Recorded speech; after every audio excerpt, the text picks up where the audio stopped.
नमस्कार, स्वागत है आपका झारखंड समाचार में। झारखंड में सीता सोरेन को मिली जेट सिक्योरिटी। 2 दिन पहले झामुमो छोड़ बीजेपी में हुई है शामिल। वहीं ईडी अफसरों को बड़ी राहत। हाईकोर्ट ने झारखंड पुलिस के एक्शन पर लगा दी रोक। सीट शेयरिंग से पहले राजद ने किया उम्मीदवार का ऐलान। सत्यानंद बोले मैं चतरा और ममता भुइयां पलामू से लड़ेंगे। गठबंधन में एक सीट मिलने की चर्चा। और झारखंड वासियों को जोर का झटका जोर से लगने जा रहा है। अब टाटा स्टील ने बिजली दर में 10% बढ़ोतरी का किया प्रस्ताव। वहीं CM school of excellence admission test आज हो रही है। 8,984 सीट के लिए एडमिशन। 36,230 विद्यार्थी देंगे प्रवेश परीक्षा और 30 मार्च को मेरिट लिस्ट निकलेगी। तो अब तक की तमाम बड़ी खबरों पे बात करेंगे, पर उससे पहले आपसे छोटी सी अनुरोध है कि कृपया आप वीडियो को एक प्यारा सा लाइक अवश्य कर दीजिएगा, क्योंकि आपका एक लाइक करना ही हमारे मेहनत का फल होता है। तो शुरुआत करते हैं आज की पहली और बड़ी खबर से।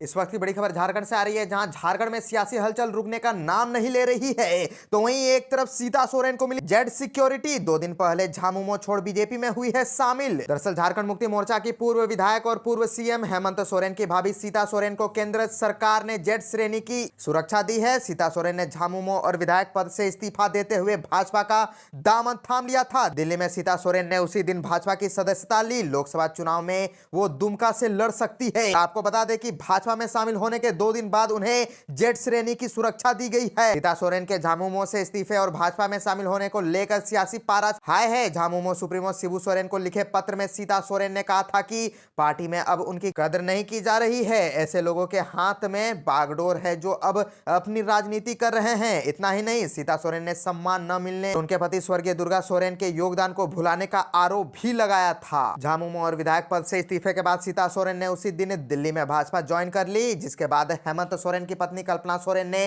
पत्र लिखकर उनके आरोपों को निराधार बताया था। कल्पना सोरेन ने लिखा कि हेमंत सोरेन के लिए दुर्गा सोरेन बड़े भाई से बढ़कर पिता के समान थे। उनकी आकस्मिक मृत्यु के बाद हेमंत राजनीति में आए। उनका कोई मन नहीं था। पार्टी में उनके प्रति हमेशा सम्मान है। झारखंड से और एक बड़ी खबर आ रही है कि ईडी अफसरों को बड़ी राहत मिली है। हाईकोर्ट ने झारखंड पुलिस के एक्शन पर लगा दी है रोक। ईडी के अफसरों को झारखंड हाईकोर्ट से बड़ी राहत मिल गई है। रांची पुलिस द्वारा ईडी के अफसरों को जारी की गई नोटिस पर अदालत ने फिलहाल रोक लगा दी है। दरअसल प्रवर्तन निदेशालय के अफसरों पर राज्य के पूर्व सीएम हेमंत सोरेन ने SC/ST एक्ट के तहत केस दर्ज किया था। इसी मामले में रांची पुलिस ने रांची एजेंसी से जुड़े अफसरों को नोटिस भेजा था। रांची पुलिस ने इस मामले में CRPC की धारा 41A के तहत अफसरों को नोटिस भेजा था और 21 मार्च को उन्हें जांच में शामिल होने के लिए कहा था। प्रवर्तन निदेशालय के अधिकारियों ने रांची पुलिस के नोटिस के खिलाफ झारखंड हाईकोर्ट में याचिका दाखिल की थी। और आपको बता दें कि ईडी की तरफ से लोक अभियोजक अमित कुमार दास ने दलीलें पेश की थी। वहीं राज्य सरकार की ओर से अधिवक्ता विनीत वशिष्ठ ने बहस की। इन दलीलों के सुनने के बाद अदालत ने ईडी के अधिकारियों को राहत दे दी है। सीट शेयरिंग से पहले राजद ने किया उम्मीदवार का ऐलान। सत्यानंद बोले मैं चतरा और ममता भुइयां पलामू से लड़ेंगे। गठबंधन में एक सीट मिलने की चर्चा। दरअसल झारखंड में INDIA गठबंधन में सीट शेयरिंग नहीं हुई है। सीट बंटवारे से पहले ही राजद में खुलकर चतरा और पलामू सीट पर अपना दावा ठोक दिया है। राज्य सरकार के उद्योग मंत्री सत्यानंद भोक्ता खुद को ही उम्मीदवार घोषित कर प्रचार करने लगे हैं। चतरा के साथ पलामू में कौन उम्मीदवार होगा, भोक्ता ने इसका भी ऐलान कर दिया है। भोक्ता ने कहा कि चतरा में पुरुष और पलामू में महिला उम्मीदवार होंगी। पलामू में ममता भुइयां को सीट देने का ऐलान भी भोक्ता ने किया है। INDIA गठबंधन में सीट बंटवारे को लेकर मामला यहीं फंस रहा है। सत्यानंद भोक्ता ने सोशल मीडिया में भी पोस्टर जारी किया है, जिसमें खुद को राजद की ओर से चतरा लोकसभा संसदीय सीट का प्रत्याशी बताया है। पोस्टर में एक तरफ लालू प्रसाद और दूसरी तरफ शिबू सोरेन की तस्वीर है। सत्यानंद जोर शोर से प्रचार में लग गए हैं। इस दावे को लेकर गठबंधन से किसी तरह का जवाब नहीं आया है। एक तरफ गठबंधन सीट बंटवारे में देरी कर रहा है, तो वहीं दूसरी तरफ राजद का खुलकर दावेदारी का ऐलान करना यह साबित करता है कि गठबंधन में सीट बंटवारे को लेकर मामला कहां फंस रहा है। सत्यानंद भोक्ता ने चतरा सीट से भोक्ता और पलामू से भुइयां समुदाय के उम्मीदवार को उतारने का ऐलान भी कर दिया है। उन्होंने कहा कि चतरा लोकसभा क्षेत्र भोक्ता बाहुल क्षेत्र है। यहाँ के 5 विधानसभा क्षेत्र चतरा, सिमरिया, लातेहार, मनिका, पांकी में भोक्ता समुदाय की संख्या अधिक है। पलामू लोकसभा क्षेत्र में करीब 4.5 लाख भुइयां समुदाय की आबादी है और दोनों सीट पर राजद का दावा है।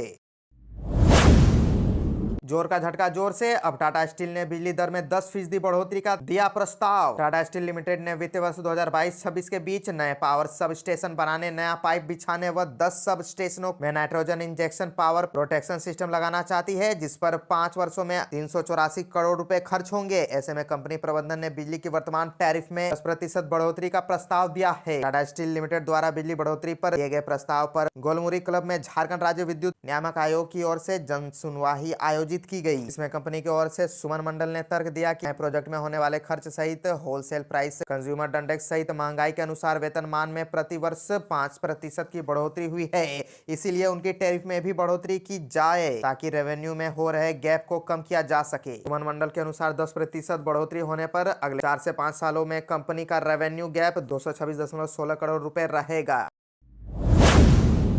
DM school of excellence admission test आज 8,984 सीट में एडमिशन, 36,230 विद्यार्थी देंगे प्रवेश परीक्षा और 30 मार्च को मेरिट लिस्ट। दरअसल राज्य में संचालित जिला स्तरीय 80 मुख्यमंत्री उत्कृष्ट विद्यालय में नामांकन के लिए आज प्रवेश परीक्षा आयोजित की जाएगी। इस प्रवेश परीक्षा में राज्य के 36,230 विद्यार्थी शामिल होंगे। आपको बता दें कि प्रवेश परीक्षा के लिए विद्यार्थियों को एडमिट कार्ड उपलब्ध करा दिया गया है।